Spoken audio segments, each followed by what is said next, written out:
My name is Claire Miller. I was 22 when my family decided I no longer existed, and 27 when I came back to prove them right. For most of my life I was the faded photograph in the family album, the one everyone flips past without a second glance. I was the quiet, artistic girl who preferred charcoal sketches to corporate ladders, a constant low-grade disappointment to parents who measured success in stock portfolios and social connections. My existence was a rounding error in the grand calculation of their ambitions. Then there was Ryan. My brother, Ryan Miller, was the sun around which our family orbited. He was 3 years older, blessed with a jawline that could cut glass and a charisma that charmed everyone from bank presidents to cafeteria ladies. He'd graduated from Wharton, climbed the ladder at a prestigious investment firm with terrifying speed, and was the living embodiment of our parents' every dream. He was their masterpiece. I was the forgotten sketch, shoved in a dusty portfolio under the bed. They loved him not just for what he was but for what he represented, a validation of their own lives, their own choices. He was their legacy, polished to a brilliant shine. I, with my paint-stained fingers and my preference for solitude, was a smudge on that legacy. An inconvenient truth that they preferred to ignore. The final, brutal act of my erasure came with Ryan's wedding. He was marrying Ashley Van Doren, the kind of woman whose family tree wasn't just a tree, but a national park with branches stretching back to old money and older power. The Van Dorens weren't just rich, they were an institution. The wedding was set to be the social event of the year, a merger of two dynasties, meticulously planned and ruthlessly exclusive. I found out I wasn't invited not through a call or a quiet, painful conversation, but through the mail. A thick, cream-colored envelope arrived, addressed to Mr. and Mrs. Miller. Inside, nestled in tissue paper, was the invitation engraved in gold leaf. My name was conspicuously absent. It was an omission so loud it screamed. When I confronted them in the marble-floored foyer of our family home, the late afternoon sun slanting through the Palladian window and illuminating the dust motes dancing in the air, they didn't even have the decency to look ashamed. My mother, elegant and severe in a silk blouse, held her reading glasses in one hand like a weapon. "Claire, be reasonable," she said, her voice smooth and cold as polished stone. "This isn't about you. Isn't it?" I remember my own voice sounding thin, a reedy instrument against the orchestra of their disapproval. "It's my brother's wedding. I'm his only sister." My father, a man who communicated primarily through disappointed sighs, finally spoke. He adjusted his tie, a nervous tic he had when delivering unpleasant news. "The Van Dorens have a certain standard. Their guest list is very carefully curated. It's a delicate social ecosystem, Claire." The words hung there, dripping with unspoken meaning. "You're not up to standard. You are the weed in their manicured garden." But it was Ryan who delivered the killing blow. He walked in then, back from a golf game, his face flushed with sun and success. He looked at me, at my tear-streaked face and the crumpled invitation in my hand, and his expression wasn't one of pity but of annoyance. He saw me not as his sister but as a problem to be managed. "Claire, come on," he said, running a hand through his perfect hair. "Don't make this a scene. We talked about this." "We did not talk about this," I cried, the sound echoing in the cavernous hall. "You all decided." He sighed, the sound a perfect mimicry of our father's. He put his arm around my mother's shoulders, a gesture of solidarity that drew a clear line in the sand. I was on one side and the three of them were on the other. "Look," he said, his voice dropping to a conspiratorial, almost gentle tone that was far crueler than shouting. "Ashley's family, they're important people. Everything has to be perfect. The photos, the announcements in the Times, it's all part of a larger picture. Your presence, it would just raise questions." "Questions? What questions?" My mother answered for him, her voice clipped. "Questions about what you do, Claire. About why you aren't settled. When people ask what the groom's sister does for a living, struggling artist isn't exactly the answer they're looking for. It's a distraction. A distraction. That's what I was. A loose thread on the perfect tapestry of their lives." Ryan stepped forward, placing a hand on my arm. His touch felt alien, patronizing.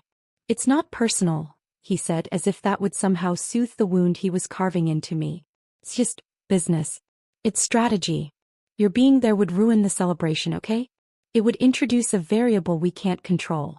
After the wedding, after everything is settled, we'll have a small family dinner. Just us. He was offering me scraps from the banquet table. A consolation prize for my own public execution. The humiliation was a physical thing, a hot metallic taste in the back of my throat. I looked at their three faces. My mother's impassive elegance, my father's weary resignation, my brother's impatient condescension, and I saw a lifetime of it. A lifetime of being measured and found wanting. A lifetime of being the family's dirty little secret. I pulled my arm away from Ryan's grasp. My tears had dried, replaced by something cold and hard and terrifyingly calm. The emotional storm had passed, leaving behind a desolate, frozen landscape. No, I said. The word was quiet, but it filled the entire foyer. There won't be a dinner. I turned without another word and walked up the sweeping staircase to my room, their confused silence trailing behind me. I packed a single suitcase. I didn't take the sentimental things, the childhood photos, the stupid stuffed bear Ryan had won for me at a fair once. I took my sketchbooks, my laptop, my meager savings, and the clothes on my back. I walked out of that house and I did not look back. I disappeared. For them, I had simply ceased to be. I imagine they were relieved. The inconvenient variable had removed itself. The smudge had been wiped clean. They could proceed with their perfect, curated life, untroubled by the ghost of their failure. They probably told the Van Dorens I was studying abroad, or perhaps that I was unwell. A tidy, manageable lie. What they didn't know was that ghosts don't just fade away. Sometimes they go away to learn how to haunt. I moved to Seattle, a city where the perpetual gray drizzle matched the landscape of my soul. I chose it because no one I knew would ever think to look for me there. It was a city of innovators, of people who built things from nothing. For the first year I barely survived. I worked 3 jobs: barista, bookstore clerk, life model for art classes, enduring the humiliation of holding still while others judged my form. Every dollar I saved went into a business plan I worked on late into the night, fueled by stale coffee and a burning, incandescent rage. My pain was a forge. The humiliation was the hammer. Every condescending word, every dismissive glance, every silent judgment from my family became the fuel that fired it. I wasn't just building a business, I was building a fortress. I was crafting armor. I started a small tech company based on an algorithm I designed that could predict microtrends in niche consumer markets. It was a blend of art and data, intuition and logic, the very combination my family had always scorned. I called the company Phoenix. It was a cliché, but it was my cliché. I poured every ounce of myself into it. I worked 18-hour days. I slept on a mattress on the floor of my tiny office. I forgot what weekends were. I learned to be ruthless in negotiations, to be cold in my calculations, to see people not as friends or enemies, but as assets or liabilities. The soft, artistic girl named Claire Miller died somewhere in that first brutal Seattle winter. The woman who emerged was someone else entirely. She was C.M. Blackwood, the name I had legally adopted, a nod to the darkness from which I had clawed my way out. The company grew. Slowly at first, then with explosive force. My algorithm was a game changer. Within 3 years, Phoenix Consulting was the go-to firm for venture capitalists looking for the next big thing. By year 4, we were acquiring smaller companies, expanding into Europe and Asia. I moved from my tiny office to a glass-walled skyscraper overlooking Puget Sound. I traded my paint-stained jeans for bespoke suits and my thrift store boots for shoes that cost more than my first car. I learned to speak the language of power, a dialect of quiet confidence and unshakable authority. I became rich. Not just wealthy like my parents. Not just new money rich like Ryan with his marriage. I became powerful. The kind of powerful where my decisions could make or break fortunes. Throughout those 5 years, I never once reached out to my family. But I watched them. I paid a private firm a handsome retainer to keep me informed. I read about Ryan's wedding in the archives of the New York Times, a glossy, sickeningly perfect spread of photos. I saw my parents smiling proudly. There was no mention of the groom's sister. I also watched as Ryan, emboldened by his marriage and his father-in-law's capital, left his firm to start his own investment fund, Miller Capital. He was arrogant, reckless, chasing high-risk, high-reward ventures. He believed his own hype. For a while he was the golden boy of Wall Street, just as he had been the golden boy of our family. And then I watched him fall. It started with a bad bet on a biotech firm. Then a disastrous foray into cryptocurrency. He doubled down trying to recoup his losses, but his nerve was gone, replaced by a desperate, sweaty panic. The market turned and his house of cards began to sway. He'd leveraged everything. His own money, his clients' money, and I learned with a cold sense of satisfaction, a significant portion of my father's retirement savings in the family company. The news reports shifted from celebratory to concerned, then to outright scathing. Miller Capital on the brink of collapse. Ryan Miller's golden touch turns to lead. The Van Dorens, ever pragmatic, began to distance themselves. Their money was protected by an ironclad prenup, of course. Ashley filed for divorce. The institution was cutting its losses. My private investigator's final report landed on my desk on a rainy Tuesday morning. It was concise. The Miller family was facing total financial ruin. They were liquidating assets, but it wasn't enough. They were desperately, frantically searching for a private investor, a white knight to bail them out before the lawsuits and bankruptcy proceedings began. Their last hope was a meeting with a reclusive West Coast tech mogul who had recently shown interest in acquiring distressed financial assets. The head of a company called Phoenix Consulting. I read the email, took a sip of my black coffee and looked out at the gray waters of the Sound. The ghost had learned how to haunt. And now it was time to go home. The boardroom was a temple of minimalist power, located on the top floor of a Manhattan skyscraper. One wall was a seamless pane of glass, offering a god's-eye view of the city below. The sky was a brilliant, unforgiving blue. In the center of the room was a long black table, polished to a mirror finish. It reflected the strained, anxious faces of the three people sitting on one side.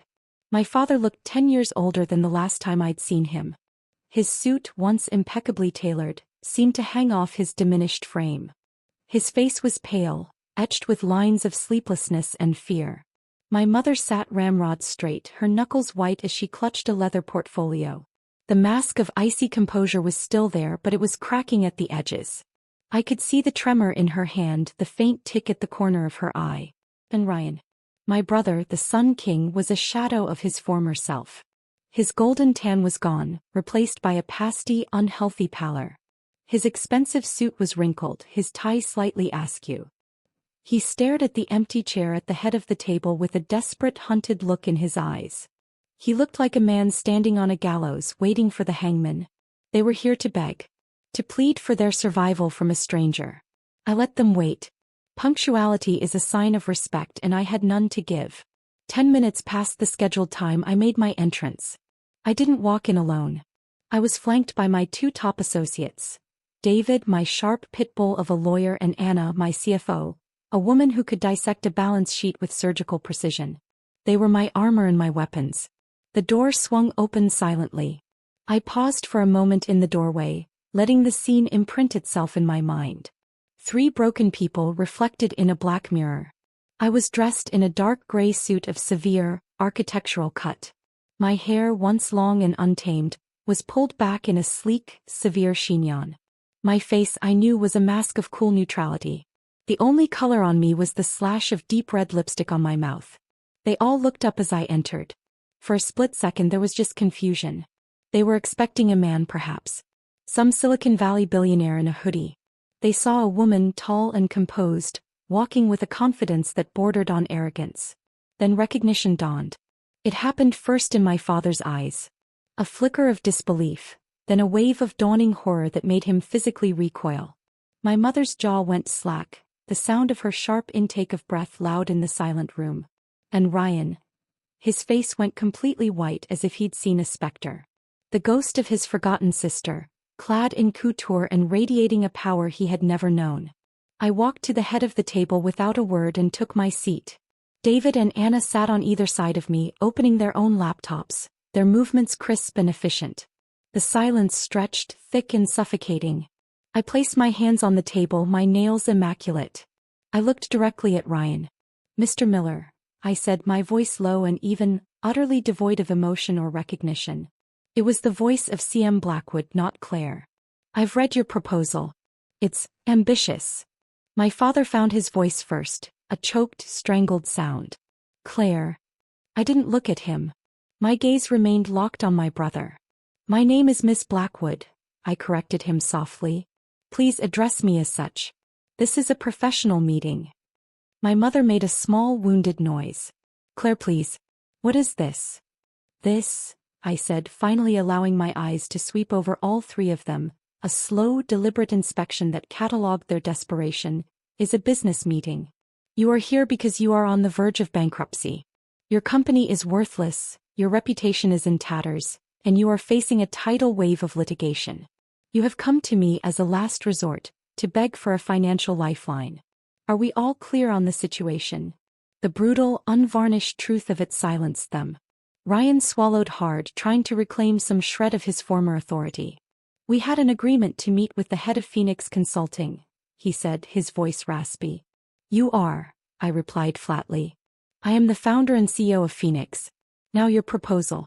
You're asking for a $50 million infusion of capital in exchange for a 40% stake in a company that is, for all intents and purposes, already dead. I gave a small, humorless smile. As I said, ambitious. Anna slid a tablet in front of me. I glanced at it. My team's analysis suggests the more appropriate valuation of your entire family's net worth, including all remaining assets, is somewhere in the negative. You are not offering me a stake in a business. You are offering me a stake in your debt. A rather audacious proposition. My father leaned forward, his hands clasped on the table as if in prayer. Claire, Miss Blackwood, we are your family. The word hung in the air like a foul odor. Family, I repeated, the word tasting like ash. An interesting concept. Let's talk about family, shall we? I leaned back in my chair, the picture of calm control. 5 years ago, my family decided my presence at a wedding would be a distraction. That my existence was a variable they couldn't control. I was cut out, erased, deemed unworthy of even a courtesy invitation. So, you will forgive me if I don't find the family argument particularly compelling. The blood drained from my mother's face. She remembered her own words, thrown back at her like stones. Ryan finally broke. His attempt at professionalism shattered, revealing the panicked, entitled man underneath. So this is what this is about. Revenge? You built all of this just for some petty revenge over a wedding invitation? Petty. I raised an eyebrow. There was nothing petty about it, Ryan. It was a clarification. You mother, you clarified my position in your lives. You declared me worthless. I simply decided to take your valuation and prove it wrong. What I have built, I gestured to the room, to the city skyline, to the empire at my command, was not built for you. It was built because of you. You were the motivation. The grit in the oyster that produced the pearl. So, in a way, I should thank you. The condescension in my voice was a scalpel, and I saw it cut them. Now, I said, my tone shifting back to brisk efficiency. Let's get back to business. Your situation is dire. However, I am not entirely without sentiment. I paused, letting a sliver of false hope enter the room. I am willing to consider an investment. Phoenix will acquire 100% of Miller Capital and all associated family assets. We will assume your debts and settle your legal troubles. In essence, I will buy your salvation. A collective sigh of relief, fragile and premature, went through them. My father looked like he was about to weep. However, I continued, and the air crackled with tension again, my investment comes with conditions. Non-negotiable conditions. I looked at David, my lawyer. He slid a thin black folder to the center of the table. Condition number 1, I said, my voice as cold and clear as ice. The narrative of your downfall needs to be adjusted. The story of Ryan Miller, the brilliant financier who married into the Van Doren dynasty, is over. The new story will be one of a man who, in his greed and arrogance, abandoned his family. Specifically, his sister. I let that sink in. I have connections in the media, you see. Very good ones. We will commission a series of articles in major financial journals and society pages. The headlines will be carefully crafted. Something along the lines of, "The sister he left behind, how Ryan Miller's ambition cost him everything." Or perhaps, "Miller's fall, a family betrayed." We will rewrite your perfect wedding as a grotesque display of social climbing, the moment you sold your soul and cast aside the only person who truly mattered. Your public image will be systematically and permanently destroyed. You will be remembered not as a failed genius but as a moral disgrace. Ryan stared at me, his mouth agape. You can't be serious. That's insane. It's marketing, I corrected him. Something you used to be good at. It's the price of the ink on the check. Which brings me to condition number 2. I leaned forward, resting my elbows on the table, my eyes boring into his. You will issue a formal public apology. Not to your investors. Not to the Van Dorens. To me. It will be videotaped and it will be released to the same media outlets. In it you will detail in no uncertain terms how you and our parents deliberately excluded me from your life because you were ashamed of me. You will state that your moral failings began long before your financial ones. You will admit that you called me worthless, and you will state for the public record that you were wrong. You will acknowledge that the weak link you cast out is now your only hope for survival. The silence that followed was absolute. The city noise outside the glass wall seemed to fade away. It was just the 5 of us, suspended in a moment of pure, unadulterated confrontation. My mother was the one who broke it, her voice a horrified whisper. You would do that to your own brother? To your own family? Humiliate us like that? You ask me about humiliation? I laughed, a short, sharp, ugly sound. You who told me my very presence would bring shame upon you. You who stood by and let him call me a distraction. You don't get to talk to me about humiliation. I lived in it. I breathed it. I took your shame and I weaponized it. These are my terms. You have 1 hour to decide. I stood up, my chair making no sound on the thick carpet. David will stay to answer any legal questions. Enjoy the view. I walked out of the room, Anna following me without a backward glance. The hour passed in what felt like a lifetime. I stood in my private office down the hall, looking out at the same panoramic view, but I wasn't seeing the city. I was seeing a 22-year-old girl, standing alone in a foyer, the world crumbling around her. I was seeing her on a bus to a new city, with nothing but a suitcase and a heart full of broken glass. I was seeing her crying herself to sleep on an office floor, and I was making a silent promise to that girl that one day she would be heard. When Anna came to get me, her face was impassive. They're ready, Miss Blackwood. I walked back into the boardroom. The atmosphere was thick with defeat. They looked shattered. My father wouldn't meet my eye. My mother was staring into the middle distance, her face a blank mask of grief. Ryan looked up at me. The arrogance was gone, the charisma extinguished. All that was left was the raw, pleading desperation of a cornered animal. We accept your terms, he said, his voice barely a whisper. I nodded slowly, allowing myself a flicker of triumph, cold and sharp. Good. I walked around the table until I was standing directly in front of him. He remained seated, forced to crane his neck to look up at me. I was the monolith now.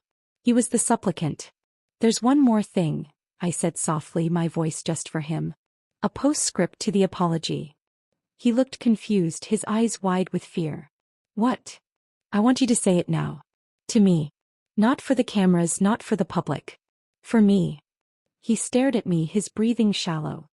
He looked to our parents for help, but they were statues, frozen in their own private hell. They offered no assistance. They had no power here. Say what? He croaked. Say what you have to say, I commanded, my voice dropping lower, each word a chip of ice. Admit what you did. Tell me why you're here begging at my feet. He flinched. The seconds ticked by. The reflection in the table showed a powerful woman standing over a broken man. Finally he broke. A shudder went through his body. His shoulders slumped and his head bowed in utter surrender. His voice was thick with a shame so profound it was almost a physical thing. I was wrong, he stammered, his eyes fixed on the polished surface of the table. I was ashamed of you. I thought you were worthless. I threw you away because you didn't fit into the life I wanted. And now I have nothing. And you are everything. He looked up at me then, his eyes swimming with tears of self-pity and defeat. Please, Claire. Help us. The man who had barred me from his wedding, who had declared my presence a stain on his perfect day, who had called me a worthless variable, was now broken before me. My parents sat in silence, their faces ashen, witnesses to the complete and total inversion of our family's power structure. The weak link had not just become the strongest. She had become the entire chain, and she was holding the lock. I looked down at my brother, at this pathetic stranger who wore his face. I felt the catharsis, the righteous, burning satisfaction I had craved for 5 years. It was here. It was mine. But as I stood there in the silence of my triumph, a new, unexpected feeling began to surface. It wasn't pity. It wasn't forgiveness. It was a cold, clear-eyed understanding of the power I now held. The power to sign the check and save them under my cruel terms. Or the power to walk away and let them be utterly, completely destroyed by the mess they had made. The architect of their ruin was also their only possible savior. The choice was mine. I held his gaze for a long moment, letting him and my parents and the ghost of the girl I used to be wait for my final judgment. The story wasn't over. I was just deciding which ending to write. If you like this story, please like this video, subscribe to the channel and share your impressions of this story in the comments. To listen to the next story, click on the box on the left, and thank you for watching.